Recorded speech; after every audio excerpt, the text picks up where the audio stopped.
Makamu wa Rais mteule Deogratias Ndejembi leo Agosti 28, 2026 amewasili katika uwanja wa ndege wa Dodoma na kupokelewa na viongozi mbalimbali wa serikali, Chama cha Mapinduzi CCM pamoja na wananchi.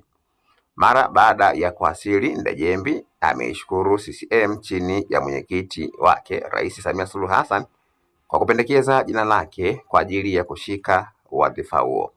Kwa sasa kinachosubiriwa ni jina la kiongozi huyo mteule kuwasilishwa bungeni kwa ajili ya kuidhinishwa na wabunge kwa njia ya kura. Endelea kukaa karibu na mitandao yetu ya kijamii pamoja na chaneli yetu ya YouTube kwa taarifa zaidi.